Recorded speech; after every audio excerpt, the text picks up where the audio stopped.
Yes. Huh? Hey, what's happening, Roland? Well, I'll tell you what's happening. Look at this giant fish. This is one that Scott just caught, and it weighs 10.1. 10.1, the trophy of the month. That's a big one. In fact, that's the biggest one we've caught around here in a long time. He just caught it. We were down to the last shiner in the whole tank. It's about almost 4 o'clock in the afternoon. What a giant trophy fish. Scott, I'll tell you, congratulations. Also, that qualifies you for the Florida Trophy Catch. Now, what that does is over 8 pounds. And we got pictures of it on the scale to signify, prove it. We'll send it in and get an internet deal. You'll get a gift certificate to the state. Beautiful trophy fish. And you'll get also a gift certificate from Bass Pro Shop.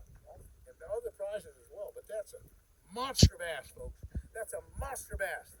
And also, we have caught better than 50 bass today. Absolutely. Not only that, we caught 5 or 6 big mudfish in the 10-pound category and a catfish.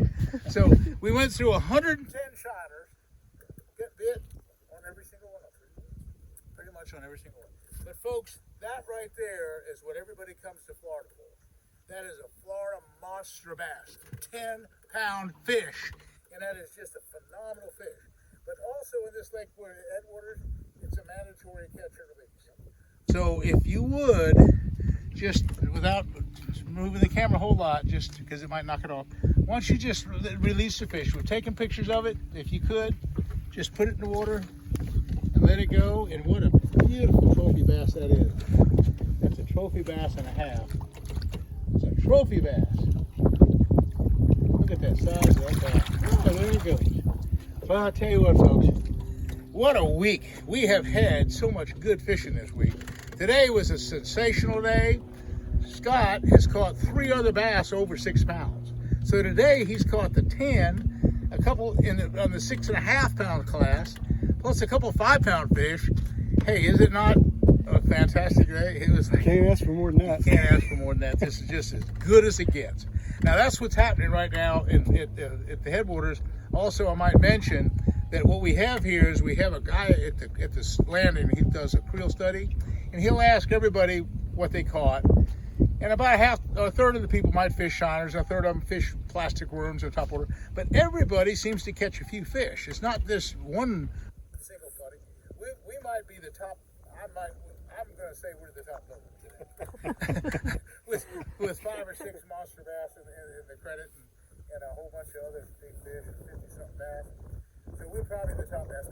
But yet, every single day, this lake, Headwaters Lake, leads the country, leads the whole nation, and leads better than Lake Kissimmee, better than Lake Okeechobee. They do creel studies on all these places, and this lake leads the way. This is the top lake in the country.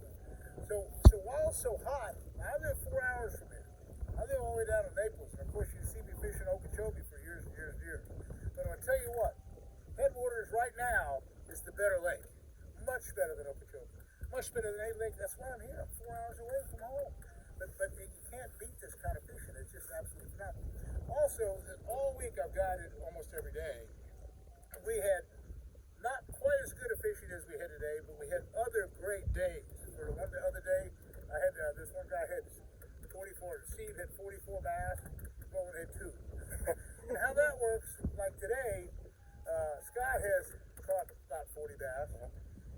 And Linda, who's holding the camera right now, she's caught almost 20 bass. And Roland's caught.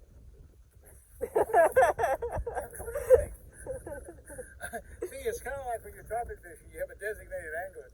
So every time I'd be baiting up rods, I'd hand the rods to whoever they had them. So my clients catch all the fish. I don't want to catch them. And I'm glad I didn't put that shiner down. That would have been an awful deal. I'd have been kicked out of the boat if I'd caught that fish. Because that's what Scott's here for. That's what Linda's here for. They're here to catch a trophy like that. We did it. And I'm so excited. I'm like a kid in a candy shop. I can't even sleep at night.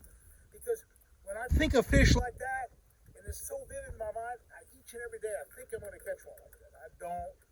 But you know, here's the thing. Some days in January and February, we catch multiple 8-pounders.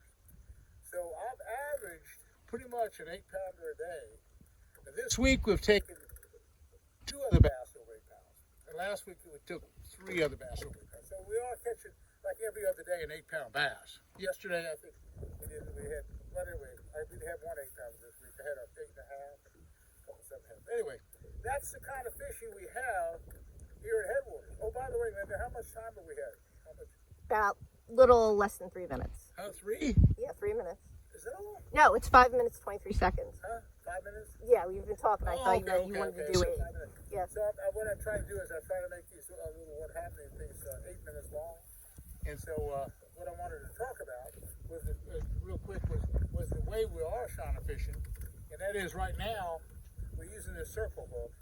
It takes a very special way of setting the hook, because if you slam it real hard, I was worried about Scott. He's a bodybuilder and he's strong as an ox, and I was so worried that he was going to hook the fish and pull real hard, because big strong men like Scott usually don't do as well as the weak little women like Linda. Well, not Linda's weak, but Linda did everything that I asked her to do, and she caught the first 10 or 15 fish, by the way. But then Scott really stepped up to the plate because he listened as well, and he barely pulled. Like, in other words, here's the key for a circle hook deal. When it throws in there, you just kind of reel into him and just kind of put pressure on him. And if he drops the bait, so often they drop the bait, and you just let it go, and then he'll hit it again. And that 10-pounder, by the way, Scott had just thrown this rod. It's so funny because it was just 2 minutes ago. He threw it like right there, even closer. And all of a sudden, the float is about there, and it goes under, and we see it's right here. The float's right here.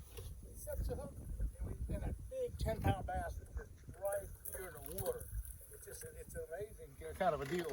But that's exactly what happens. Now, there's another way of fishing, and here's what Linda was doing, and she caught most of her fish on this other rod, if I can find it. It's right there. See, oh, there's her rod. I'm not sure that rod.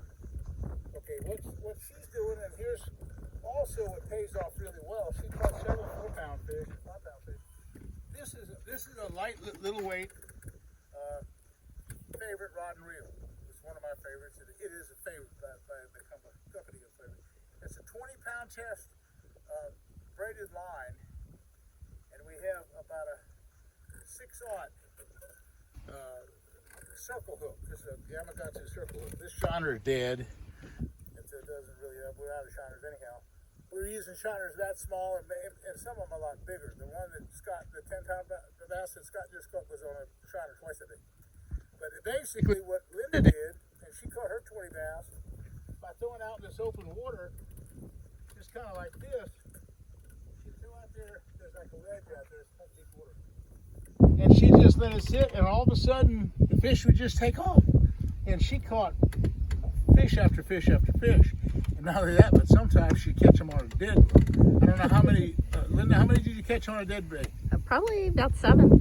7? Yeah. About 7 bass on a dead shiner. So that's pretty good. Yeah. Now, I hope this audio is not going to be too bad. I'm hoping that the wind's not going to affect it too bad, but what a deal.